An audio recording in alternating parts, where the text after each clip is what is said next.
He sat there every night, in that black polyester uniform with a name tag no one ever read.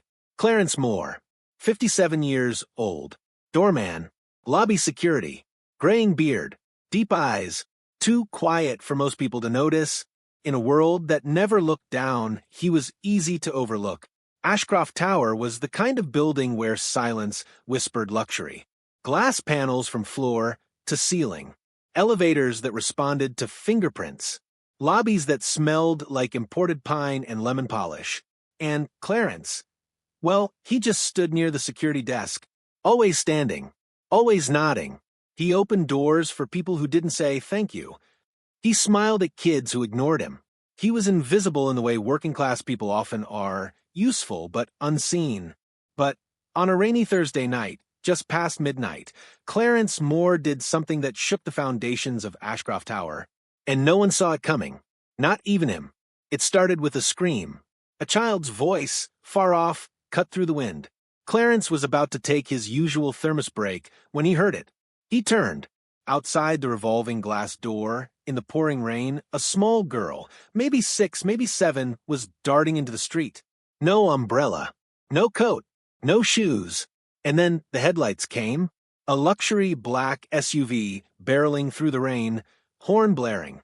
Clarence dropped his coffee. He didn't think. He ran. Hard. Into the storm, into the traffic. The girl turned. Wide eyes, frozen in fear, just as Clarence dove, and in that split second he wrapped his arms around her, turned his body, and took the hit. It wasn't a full-on collision. He rolled. The SUV swerved. He hit the curb hard. His shoulder cracked. But the girl? She was safe. Clarence just lay there, blinking at the gray sky, feeling the cold seep into his bones. He heard someone screaming. He thought he saw blue lights. Then everything faded out. When he woke up, he was in handcuffs. Pause. Let that sit with you. He was drenched, bleeding, disoriented, but they were reading him his rights. Sir, you're being detained for possible abduction. What? You were seen carrying a child across the street without consent. I saved her. Clarence gasped. She was going to be hit. But the officers weren't listening. One of the building's residents had called 911, claimed an older black man had taken a child without permission. No one looked at the security footage. No one asked questions. No one said thank you. The girl didn't know his name. She kept crying, "The nice man saved me," but her voice was too small. Clarence was suspended from work. Social media spun out of control. Blogs called him creepy. Twitter turned it into a meme. The story trended for a day, then vanished. He went back to his small studio apartment. No income, no respect, no clue what had happened to the girl. And that's where he stayed. Until 3 weeks later, when the chairman of Ashcroft Holdings, billionaire Nathaniel Ashcroft himself, demanded a private investigation. Why? Because that little girl Clarence saved? Her name was Eliza Ashcroft, Nathan's only granddaughter. And she wouldn't stop talking about the man with the warm jacket and kind eyes. Speech balloon, that's where the real story begins. Because when Nathan Ashcroft finds Clarence and learns the truth of who he is and what he's done, the billionaire has to make a choice. Will he offer Clarence money or something far more valuable? And Clarence, he'll face a choice too. To take revenge on the world that ignored him, or to change lives with the same quiet grace he always carried. You're about to hear the full story in 10 parts of a man the world walked past every day, until the day they had to stop and look back. It's not just a story about a security guard. It's about all the people we never see until it's too late. And sometimes they're the ones who end up saving us. Movie Camera, don't forget to like, subscribe, and stay tuned, because part 1 will break your heart in the best way possible. Clarence Moore had been invisible long before he wore the uniform. He wasn't bitter about it. That's not who he was. But he noticed. Every morning when the young executives brushed past him with Bluetooth earbuds and $1,000 coats. Every evening when the same faces avoided eye contact as he opened the glass door for them, nodded politely, and received nothing but silence in return. Clarence just smiled. That same soft smile he'd had since he was a boy in Detroit, back when he still believed people saw each other. Office building the job nobody respects. The lobby of Ashcroft Tower was immaculate. White marble floors, ambient lighting, a concierge desk carved from cherry wood that never got used. A luxury space for luxury people. But Clarence didn't mind working the night shift. In fact, he preferred it. Less noise, fewer eyes, and fewer chances to be reminded that in a building full of success, he was just the guy who made others feel safe. His shift started at 6 p.m. sharp. He'd arrive early, always in a freshly pressed uniform. One he ironed himself, even though the company stopped reimbursing for dry cleaning 2 years ago. He'd clock in with a quiet evening to the front desk receptionist who never answered. Then he'd walk his usual patrol: garage, freight elevator, lobby, emergency exits, security monitors. Quiet as a shadow. Fallen leaf, a life that used to be bigger. Clarence didn't always work in buildings like this. He used to be in logistics, a warehouse supervisor. Before that, a forklift operator. Before that, he served in the Army. Supply lines. Gulf War. Married once. Long time ago. Her name was Brenda. She died in '09. Pancreatic cancer. Clarence never remarried. Didn't seem right, somehow. Like his heart had closed gently, without bitterness. He just didn't have the space for romance anymore, not in a world that kept getting faster while he kept standing still. His studio apartment was neat. One potted plant. One photo of Brenda on the nightstand. A coffee mug from the Army. A Bible with worn edges. Every day after work, he'd walk to the corner store, buy the same instant oatmeal and off-brand coffee, feed the pigeons at the park if the sun was out. It wasn't glamorous, but Clarence had something most people didn't. Peace. Cloud with rain, people don't say thank you anymore. He noticed it more in the last 5 years. The cold glances, the whispered complaints about that old guy at the door, the executives who called him Carl or Charles, never Clarence. The delivery guys nodded. The janitors smiled. Sometimes the night nurses from the urgent care floor brought him leftover donuts. But the upper floors? They saw right through him. Not out of cruelty, really just apathy. People don't hate the working class. They just forget we're people. Clarence had that thought once and wrote it down. Taped it inside his locker. Child, the little girl, on the 5th floor. 3 times a week, just after 8 p.m., a nanny would bring down a small girl from the 48th floor. The girl's name was Eliza, maybe 6 years old. Pale skin, wild chestnut curls, eyes like winter mornings, quiet but curious. Clarence always waved. She always waved back. One night, the nanny was distracted on her phone. Eliza dropped her stuffed animal. Clarence bent to pick it up. "Here you go, princess," he said softly. She took it and whispered, "Thank you, Mr. Clarence." It was the first time anyone had said his name correctly in days. Receipt, the company that forgot his name. When Ashcroft Holdings bought the building in a massive real estate shuffle, the new property management replaced half the staff. Clarence survived the cut, only because no one remembered to fire him. His new boss, a 29-year-old regional director named Tyler Grant, was all smiles and spreadsheets. "Clarence, buddy," Tyler said during his first walkthrough. "Love the consistency. Let's just, sharpen the look. Be more corporate friendly?" "What do you mean?" Clarence asked gently. "Less grandpa's security guard and more urban premium presence. You feel me?" Clarence didn't, but he nodded, and then he stood back at his post the way he always had.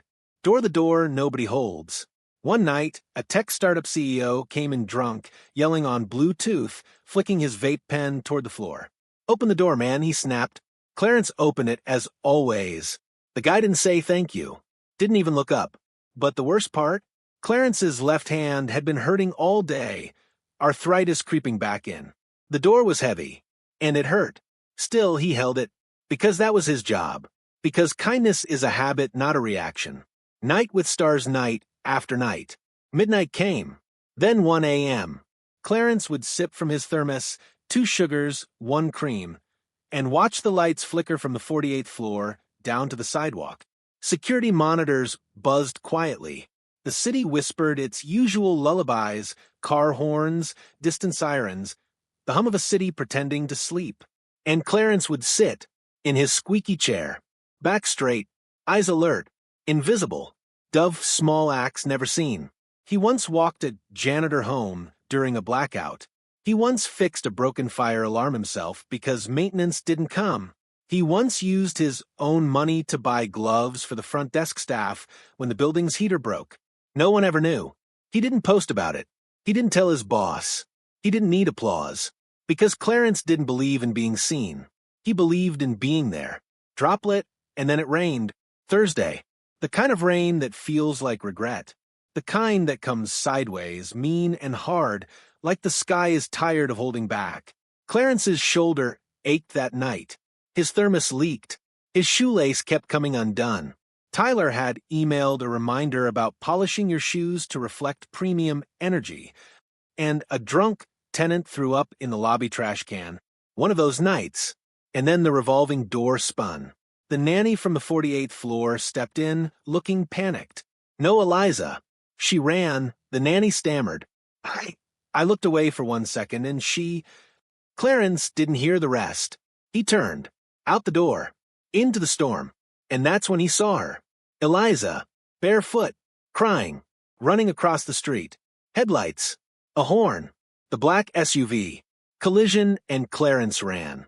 He didn't think. He moved. Old bones, aching joints, adrenaline, and heart. He wrapped his arms around the girl. Turned his body. Took the fall. Blackout. And that's how the hero of this story disappeared just before the world began to see him. The world saw a black man holding a child in the rain and made up the rest. When Clarence opened his eyes, everything was blurry.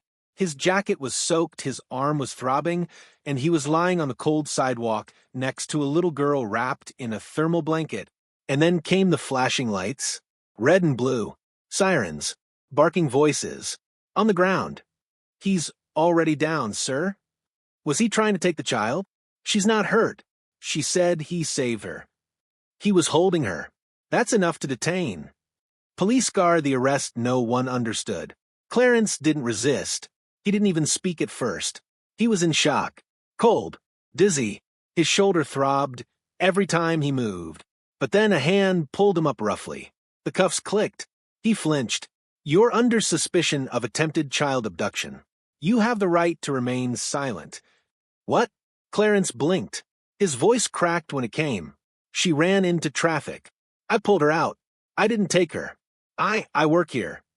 A paramedic was kneeling by the little girl. She's okay, the woman said softly. A little shaken, but not hurt. But none of them looked at Clarence. They were already walking him to the car. Mobile phoned the woman who filmed it wrong. Across the street, a woman in a luxury SUV had pulled out her phone. She caught the tail end of the scene. A black man carrying a crying white girl. A nanny running behind him. Sirens pulling up. She uploaded it to Facebook with the caption, "Just witnessed a child abduction. This world is broken. Hashtag Ashcroft Tower, hashtag what is happening." It hit 300 shares in the first hour. No context. No correction. And no one reached out to Clarence. Laptop computer corporate response. Silence.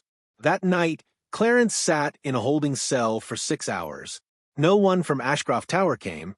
No call. No lawyer. No HR rep. The building's security system had full footage, but no one requested it. Why? Because the nanny had panicked and called 911, saying, "I lost her, and then he had her. I didn't know what was happening." She corrected herself later. But the damage was done. Newspaper Twitter decides who you are.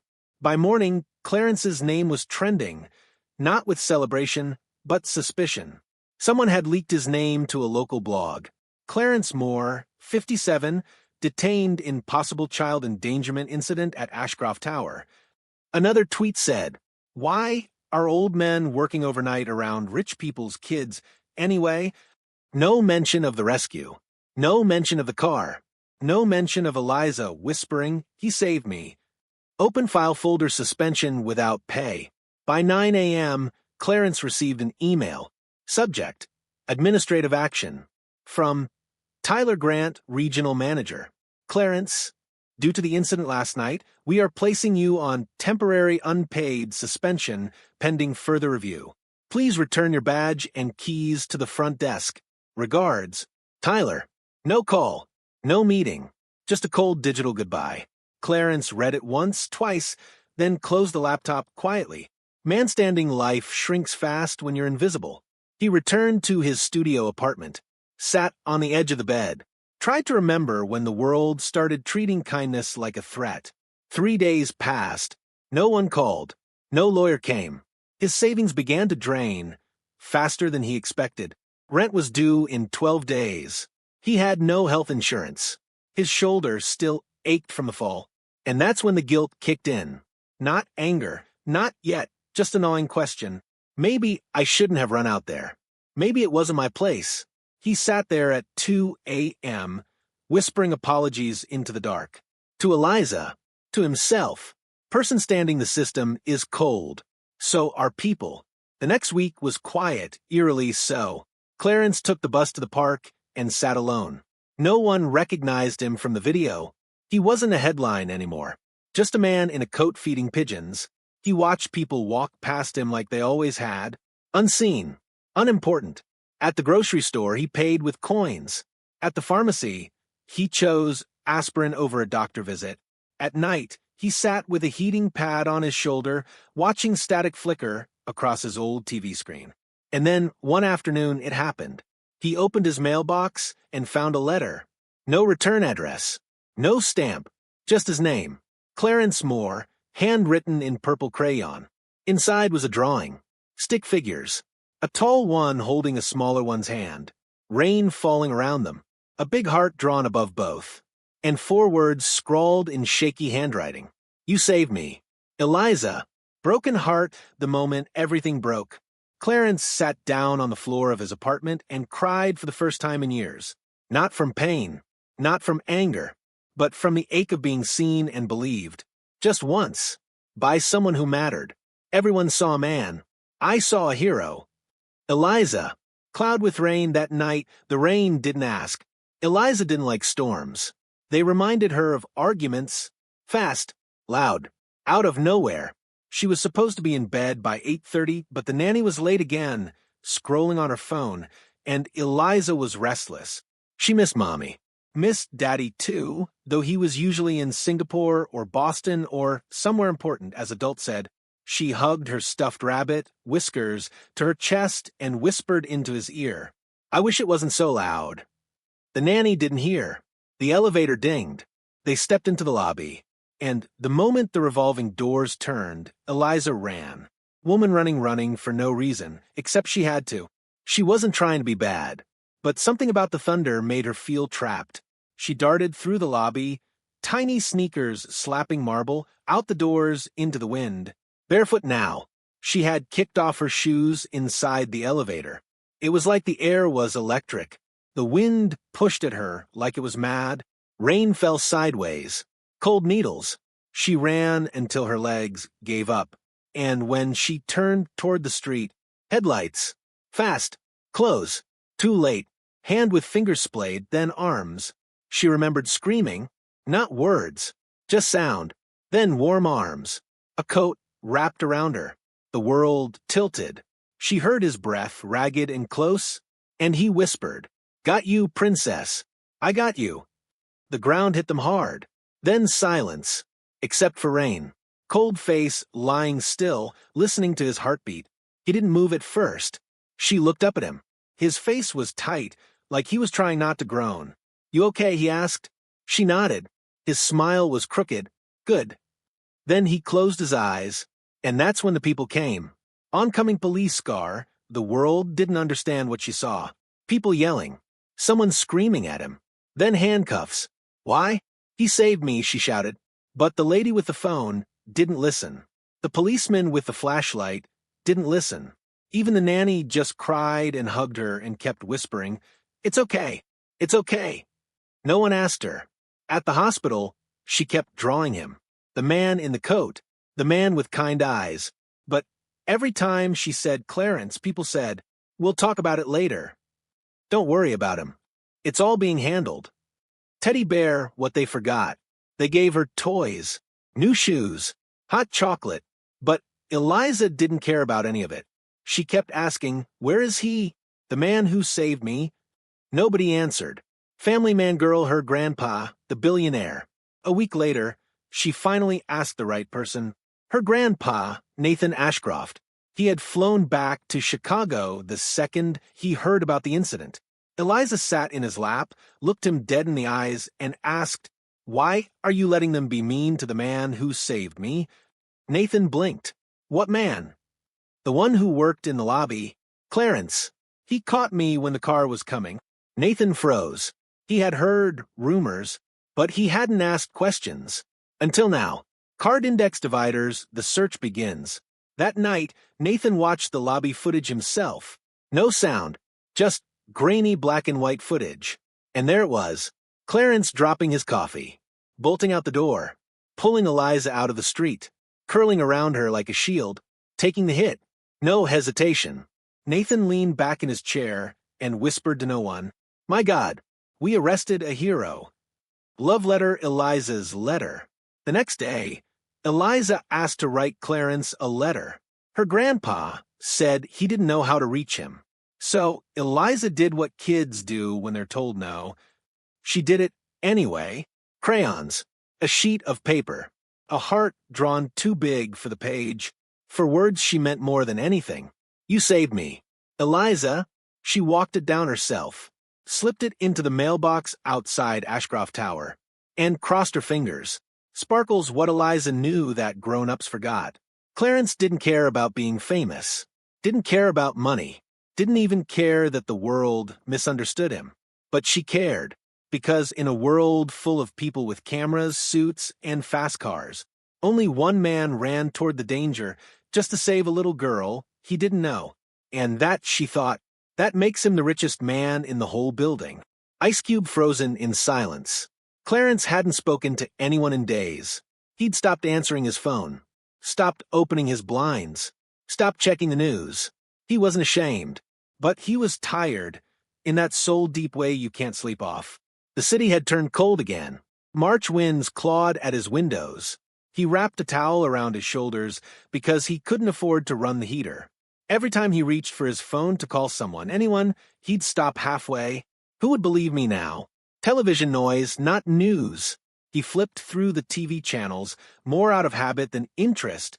On one local station, a panel was discussing urban safety and incidents involving untrained personnel. Another segment flashed a grainy image of him from the lobby camera, frozen mid-step. The caption read, "Was it heroism or recklessness?" He clicked it off. Packaged the drop-off. Around 3 p.m. that afternoon, someone knocked on his door. He froze, heart racing. Nobody knocked on Clarence's door. Not unless it was bad news. He opened it a crack, ready for a landlord, a cop, maybe someone from the building. But it was a kid, teenager, hoodie, holding a plain envelope. "You Clarence Moore?" "Yes." The kid nodded, handed him the envelope, and walked off without another word. Clarence stared at it like it might explode. Then, slowly, he opened it. Inside, a printed letter on thick cream paper, with a gold emblem at the top. Ashcroft Holdings. Memo the letter. To Mr. Clarence Moore, I hope this finds you well, though I suspect well is not something the world has allowed you to feel lately. I am Nathaniel Ashcroft. My granddaughter, Eliza, speaks of you every day. I reviewed the footage. All of it. What you did was not only brave, it was noble. And, unforgivably, instead of thanks, you were treated like a suspect. I'd like to meet. Privately. No press, no PR teams. Just a man speaking to another man. If you're willing, please be at Ashcroft Tower, 48th floor, this Friday, 10 a.m. You will not need a badge. Just your name. Sincerely, Nathaniel Ashcroft, Chairman, Ashcroft Holdings. Mantelpiece clock, the decision. Clarence read it 3 times. Then he folded it slowly and placed it next to his photo of Brenda. And he whispered out loud, "You always told me the truth finds its way." That night he couldn't sleep, not from nerves, but from something else he hadn't felt in weeks. Hope. Briefcase, the world moves while you stand still. Friday came. Clarence put on his cleanest uniform, the one with the press collar and polished badge. He trimmed his beard, tied his shoes twice, looked at himself in the mirror for the first time in weeks. He didn't look like a hero. He looked like a man who'd been through too much and kept showing up anyway. And maybe that was the point. Cityscape returned to the tower. When he stepped into Ashcroft Tower, the security guard at the front desk blinked twice. Mr. Moore? Clarence nodded. The guard stammered. You're expected on 48. Elevator's been pre-cleared. No badge needed. Clarence stepped inside the glass elevator. As the floors ticked up 12, 26, 39, 45, he felt a quiet panic rising in his chest. What do you say to a billionaire? What do you say to the grandfather of the girl you saved, who almost watched you get ruined? But then, ding, floor 48. Handshake the meeting. The hallway was carpeted like a luxury hotel. Abstract art. Soft lighting. No sound. At the end stood a heavy mahogany door, open just enough. Clarence stepped inside, and there he was, Nathaniel Ashcroft, tall, silver hair, crisp navy suit, the kind of man who owns cities with the flick of a pen. He looked up, and he stood. Mr. Moore. Mr. Ashcroft, Clarence said quietly. For a moment neither spoke. Then Nathan stepped forward and held out his hand. Thank you, he said, his voice firm but shaking, for saving my granddaughter, and for everything else I've just begun to understand. Clarence didn't answer right away. Instead, he looked around the office, the view of the skyline, the brushed steel decor, the trophies on the shelf, and then back at the man in front of him. I didn't do it for thanks. Nathan smiled. I know. That's why it matters. Magnifying glass tilted left the files. Nathan handed Clarence a folder. Thick, worn edges. Inside, letters of commendation from Clarence's time in the army. Photos of him volunteering at shelters. Security reports from the building. Incidents he de-escalated. Thefts he prevented. A note from a former tenant who had once been stranded outside in a snowstorm. Clarence had walked her home. I had someone pull this together, Nathan said softly. It seems the man we've overlooked all these years has been saving people long before Eliza. Clarence blinked. He didn't say anything. Because he couldn't. Chair the offer. Nathan walked to the window, then turned around. Clarence, I'm not here to offer hush money. Or a PR fix. This is something else. He opened a drawer and placed something on the desk. A new badge. But it wasn't for lobby security. It read, Director of Safety and Community Affairs, Ashcroft Global. Nathan looked him in the eye. This role doesn't exist. Not until today. I created it for you. Clarence opened his mouth. Close it again. Nathan continued. You've been doing this job your whole life. Protecting people. Listening. Standing in the gap where no one else would. I just want to give you the title and the authority you've already earned. Camera, no cameras, no press. There were no cameras in the room, no journalists, no headlines, just one man giving another a seat at the table. Clarence said only one thing. Will there be coffee? Nathan grinned. Whatever blend you want. They shook hands. No contract, no script, just recognition. Rumors travel faster than elevators. At first, it was just a whisper. A janitor saw Clarence step out of the elevator on the 48th floor in a fresh uniform, and not the old black one. It was navy, sleek, custom badge. Did they rehire him? Wasn't he suspended? Isn't that the guy who? By noon, 3 people had already stopped by the lobby asking questions, and by evening, every floor was buzzing. Speech balloon tenants start remembering differently. Wait, Clarence, said Mrs. Lang from floor 12. He once helped me carry groceries in a rainstorm. I thought he was just, nice. I remember him, said David from floor 7. I lost my key once, and he waited with me in the hallway for 45 minutes until the locksmith came. Never complained. One woman posted in the building forum. Why didn't we notice this man before? So, even the staff had stories. The janitorial crew remembered how he stayed behind after hours during the plumbing burst on level 3. The barista from the lobby cafe said Clarence used to buy coffee for new trainees, quietly, anonymously.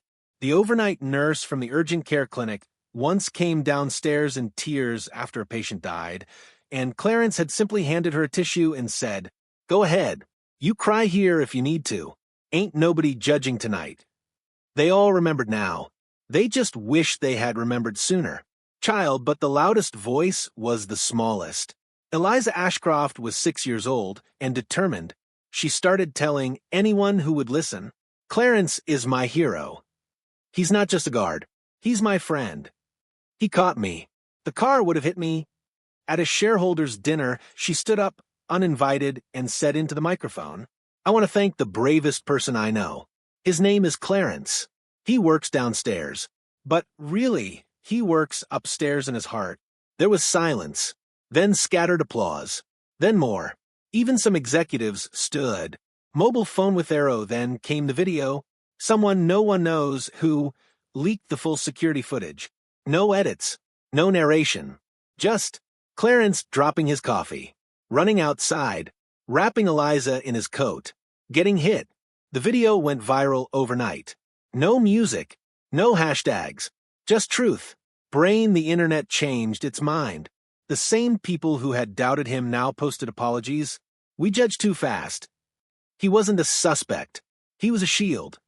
This is what a real man looks like." Hashtag Thank You Clarence trended for 3 days. Briefcase and then the unexpected visit. Tyler Grant, the regional manager who suspended Clarence, showed up one morning, pale-faced, holding coffee. "Hey, Clarence," he said awkwardly. Clarence just looked at him, calm, unbothered. I wanted to say, things got out of hand. Corporate made the call." Clarence sipped his own coffee. Didn't reply. Tyler stood in silence. Finally, Clarence said, "Next time someone saves a child, maybe start with thank you, not suspension." Tyler swallowed. "You're right." Clarence nodded, then turned back to his clipboard. Seedling something was changing. Clarence wasn't a celebrity. He didn't do interviews. He didn't sign book deals. He didn't care about podcasts or brand partnerships. But something fundamental had shifted. People said hello when they walked by. The front desk finally learned his name. Tenants brought him coffee. Someone even framed the crayon drawing Eliza made and hung it in the lobby. But Clarence never changed. He still arrived early, still did his rounds, still helped without asking. Because that's who he was. Not a savior, not a victim. Just a man who showed up even when the world didn't. Love letter and then a letter from a stranger. 3 weeks later, Clarence received a handwritten envelope in his locker. Inside, "I used to work in a building like yours. I was the nobody at the door. I quit after a rich guy laughed in my face. But when I saw your story, I cried. You reminded me that we matter even when they forget. Thank you, a fellow ghost." Clarence folded the letter carefully, placed it in his Bible, and whispered, "One more reason to keep showing up. Man in suit levitating, a man who built skyscrapers. Nathaniel Ashcroft had made his first million by 29, first skyscraper by 35. By 50, he didn't just invest in cities, he owned pieces of them. He was known in boardrooms as the architect, not because he drew blueprints, but because he built empires, financial, political, social. And yet, for all his towering success, he hadn't seen Clarence Moore. Family man girl, the only thing that softened him. Eliza, his granddaughter, the daughter of his only child who passed away during childbirth. Nathan had raised her like his own. She was his softness, the one thing in his marble-cut world that still had color, laughter, warmth. She asked questions like, "Why does the moon follow us?"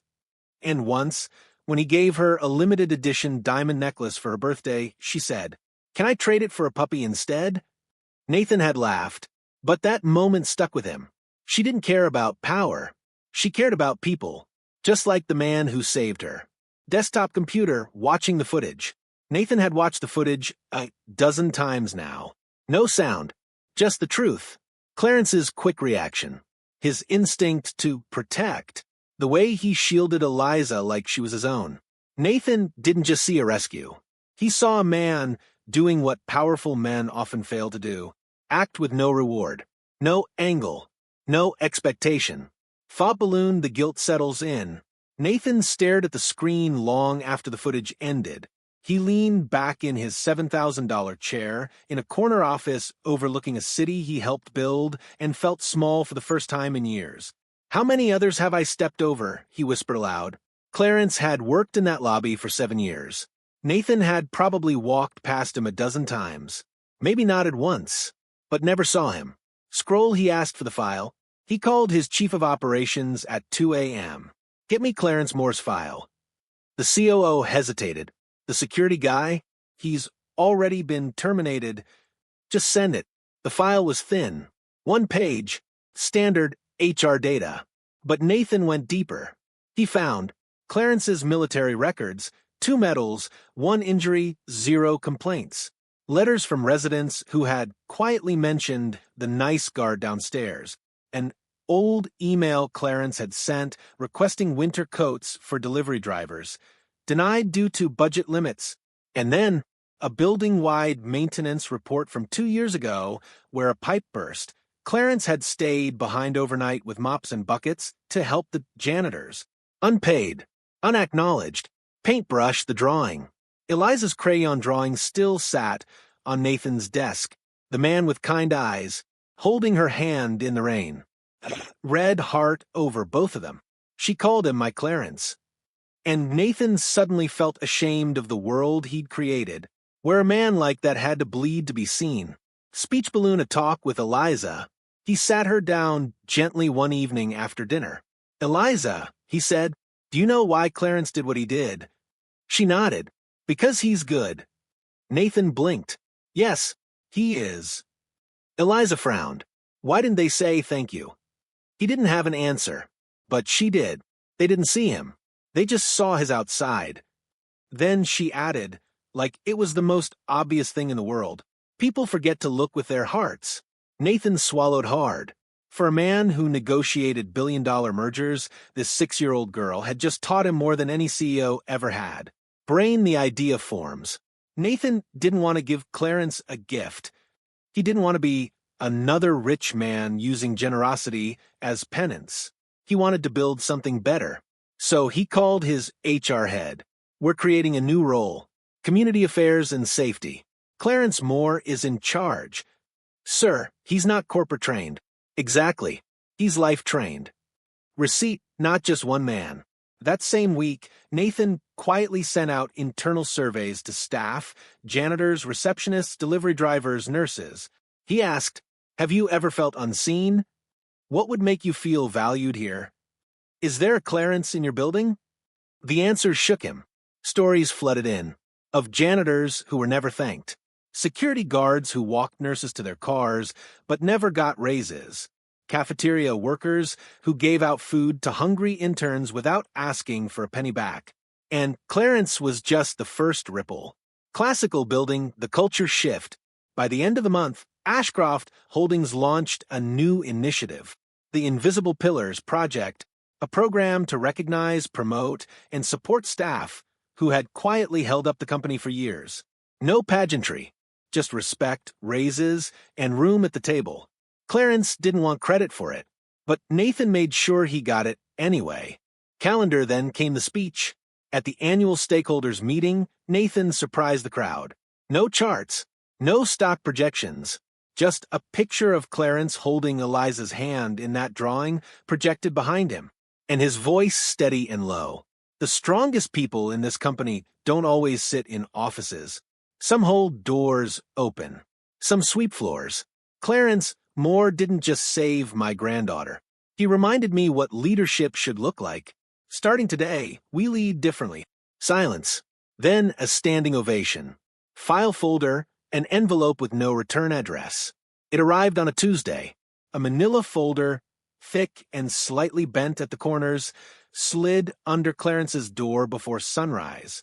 No knock. No name. He opened it slowly, expecting legal forms, maybe another apology letter. But what he found stopped him cold.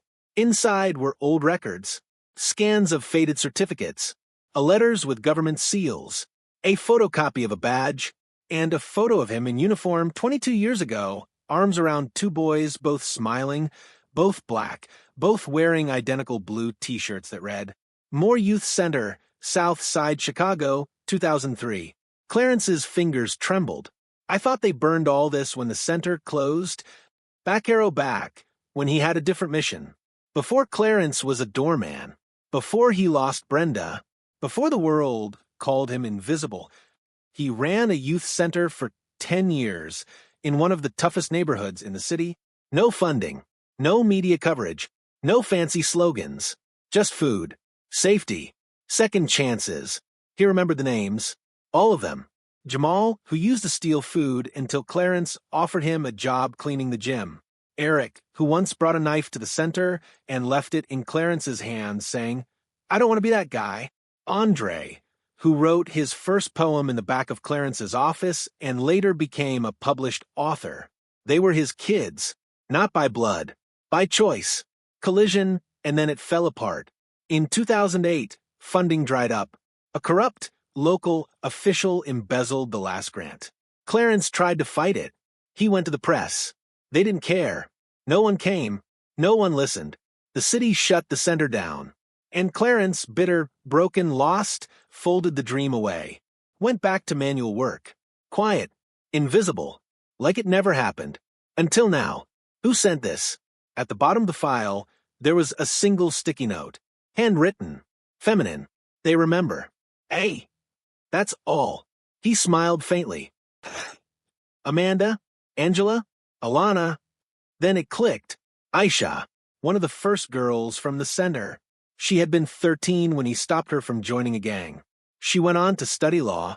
He hadn't heard from her in 15 years. But now, she remembered. They all did. Telephone receiver the call from Nathan. Later that afternoon, Nathan Ashcroft called. Clarence, I just got a call from the mayor's office. Clarence raised an eyebrow. What did I do now? Nathan laughed. You made someone cry again. This time in a good way. The mayor had received a flood of letters, all from now-grown adults who once walked through the doors of the Moore Youth Center. Each one shared how Clarence had saved them. Not physically, but spiritually, emotionally. Some were teachers now. Some were fathers. One was a city councilwoman. We want to honor him, one letter read, but we also want to fund the next Clarence so no more centers ever die in silence. School, the return of the center. Nathan made the first donation, $1 million. Then the mayor's office matched it. Then came the anonymous donors. Then one of Clarence's kids, now a tech millionaire, pledged to rebuild the youth center under a new name. The Moore House, a safe space, a second chance, a symbol of dignity for those no one notices. Chair Clarence at the podium. They asked him to speak at the announcement gala. He almost said no. Clarence hated microphones, but Brenda used to say, if your voice shakes, speak anyway. So he put on the new suit Nathan had tailored for him, navy, sharp, respectful. And he stepped up to the podium, room full of reporters, donors, former students. And he said, I didn't save anyone. I just opened a door. And I stood there long enough for someone to walk through. Now it's your turn. Keep the door open. For the next kid. The next me. The room went silent, then standing ovation. And somewhere in the front row, Eliza stood on her chair, clapped the hardest, and shouted, That's my Clarence. Black heart, full circle. That night, Clarence sat at home, the folder of memories on the table, a check for the youth center in his hands, the building glowing outside his window, and the photo of Brenda watching from the shelf. Told you I wasn't done yet, he whispered. Then he smiled. For the first time in a long time, not with pain behind it, but peace. Office building, the elevator that used to be off limits. Clarence stood at the base of Ashcroft Tower just after dawn. The streets were still quiet. Coffee shops barely opening. Pigeons waddling along the curb. But inside that glass and steel monolith, the same building where he'd once been just the guy who held the door, something had changed. He stepped inside. The security guard at the front desk, a young man named Raymond, gave him a smile and stood up straight. Morning, Mr. Moore. Conference room's ready for you. Clarence blinked. He still wasn't used to that. Appreciate you, Raymond. A floor once reserved for them. As the elevator climbed, smooth, silent, too clean to feel real, Clarence stared at the numbers blinking above the door. He had once told a janitor, "Only the rich folks go past 30. Today he was going to 48. And not as a visitor, as a decision-maker. Man standing the room, full of suits. The boardroom was glass-walled, sunlight pouring in like judgment. Long black marble table, 12 chairs, all occupied by powerful people with tight smiles and nervous eyes. And at the head, Nathan Ashcroft. He stood when Clarence entered. "Ladies and gentlemen," Nathan said, "this is Clarence Moore. He's here not as a guest, but as the new director of community affairs." Some in the room looked surprised. One woman raised an eyebrow. Another whispered something to her assistant. Clarence took it all in, then slowly walked to the empty chair and didn't sit. "Studio microphone, Clarence speaks." "I'm not here to impress anyone," he said, voice calm, steady. "I'm here because I've been watching this building from the ground floor for 7 years. I've seen what happens when no one's looking, when the wrong people get attention and the right people get forgotten." Silence. Clarence looked around. Then he smiled, small, sharp, unafraid. "Don't worry. I'm not here to point fingers. I'm here to change the locks." Card index dividers, the presentation no one expected. Nathan slid him a slim folder. Clarence opened it. Inside were 3 proposals, written by him, edited by Nathan's staff, only for formatting. 1. The Recognition Fund, bonuses and advancement opportunities for janitors, night staff, and security based on peer nominations. 2. The Listening Hour, monthly meetings where ground-level workers can meet execs face-to-face. 3. The Shadow Walk, where executives are required to spend 1 full shift shadowing a lower-tier employee once a quarter. Clarence laid them on the table. "I used to hold the door. Now, I'm asking you to open some." Briefcase the reactions. Some board members looked stunned, others thoughtful. One younger exec, maybe in his 30s, leaned forward. "Mr. Moore, with all due respect, why should we shadow someone like a janitor?" Clarence met his gaze, no anger in his eyes. "Because they see things you don't. They solve problems before they're problems. And because one day, your daughter might be the one crossing a street in the rain, and it'll be someone like me who catches her." The room went still, hand with finger splayed, and then applause. Not forced, not performative, just slow, genuine clapping from the end of the table. Then more, and then standing. Even the skeptical ones. Nathan didn't clap. He just watched with quiet pride in his eyes, because Clarence had done it. Not just saved a life, not just survived injustice. He had walked into the highest floor of the very building that once erased him, and redefined what power looks like. Bell ding. Later that afternoon, as Clarence stepped back into the elevator, a delivery worker ran in behind him. Out of breath, holding 2 hot coffees. Clarence smiled. "Tough shift." Always, the kid laughed. "But worth it when folks treat you like you matter." Clarence nodded, then handed him one of the coffees. "This one's for you." From the 48th floor. Sunset, a new kind of morning. Clarence stood outside the building as the sun rose higher. He watched the people pass, suits, scrubs, joggers, drivers, each with their own weight, each carrying something unseen. He took a deep breath, tucked Eliza's crayon drawing deeper into his coat pocket, and whispered to himself, "We all rise, together, or not at all." The offer. It was supposed to be ceremonial, a gesture. After the Shadow Walk program launched and the Recognition Fund made headlines, Ashcroft Holdings decided to honor Clarence at their annual winter summit. Big ballroom, glass chandeliers, CEO speeches, cameras, donors, champagne. But Clarence didn't wear a tux. He wore the same clean navy suit from his first day as director, because he wasn't here for celebration. He was here for something real. After the speeches, the crowd hushed as Nathan Ashcroft took the mic.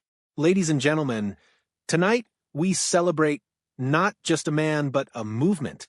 Clarence more reminded us that kindness isn't weakness, that dignity doesn't wear a suit, and that leadership can come from the lobby.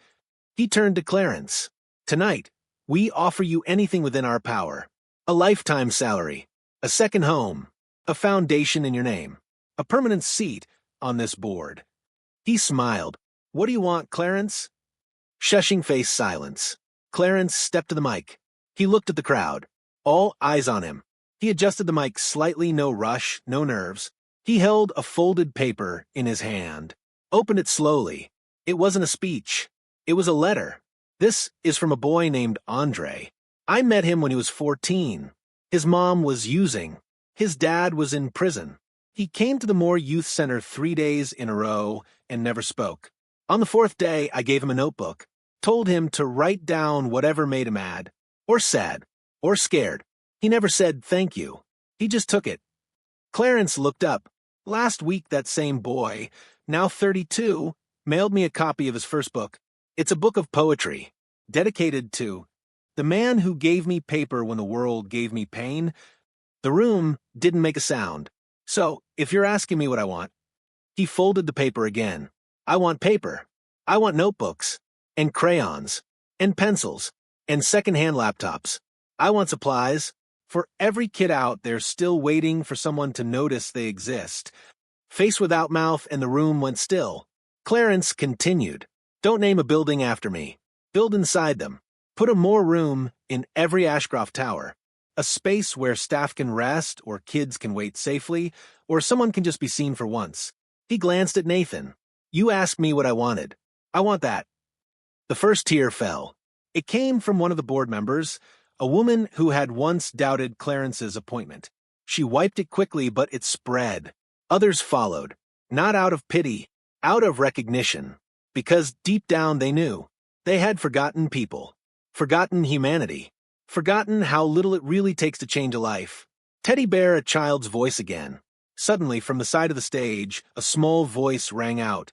Can I give him my notebook? Eliza. She was holding her school journal. Stickers on the cover. Her handwriting all over it. She walked up, alone, and placed it in Clarence's hands. You gave me safety. I give you my stories. Clarence knelt, hugged her, and whispered, You just gave me the world, princess. What they gave him in return. After the gala, the board voted unanimously to create the Moore Grant, funding small community centers across the country. The Clarence Room, a sanctuary space in every Ashcroft property.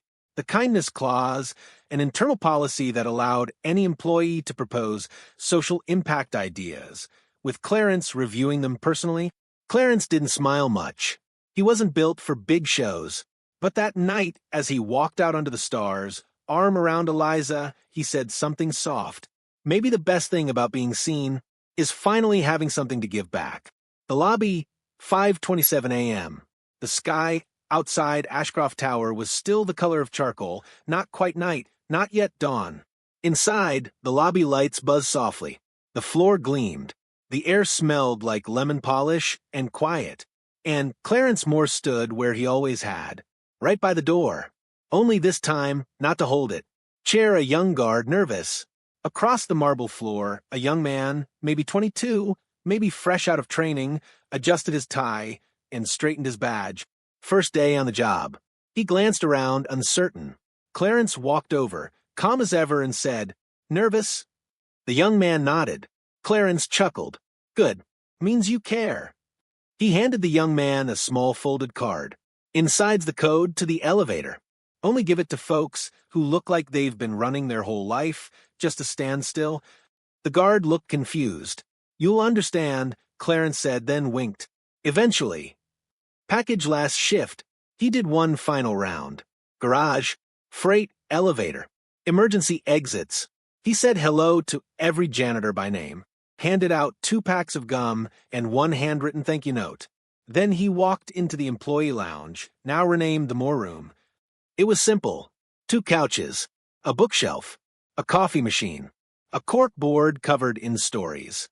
On that board were pinned a crayon drawing from Eliza, a poem by Andre, a thank you card from the nurse he once comforted, a note from the delivery boy he gave coffee to, And at the center of it all, be the one who holds the door.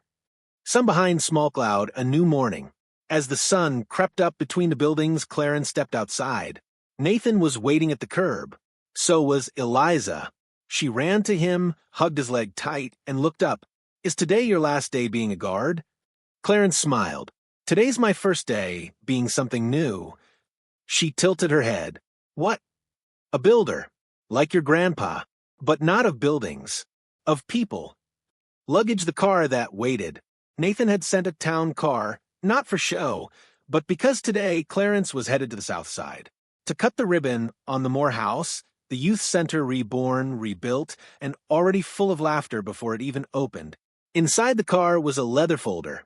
It held an executive ID, a key to his new office, a handwritten letter from Nathan that said, "The company was mine. Now it's ours. Let us write." Person standing the last time he faced the glass door, Clarence turned back toward Ashcroft Tower one last time. The glass gleamed, and for the first time in 7 years, he didn't see a barrier. He saw through it. He saw the cleaning lady stretch without hiding. He saw the young guard smile with purpose.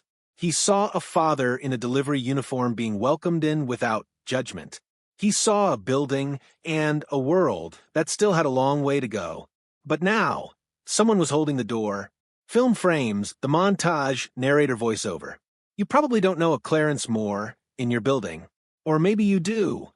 But you never asked his name. He doesn't post, doesn't preach, doesn't perform. He just shows up. He holds the door even when it hurts. He sees the people no one else does. And when the moment comes, he doesn't run away. He runs toward. Clapperboard final scene.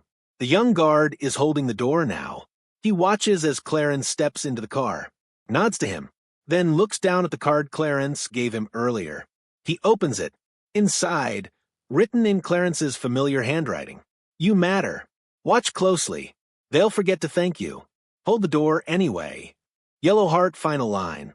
Because one day, someone's life will pass through it, and they'll never forget who opened it for them.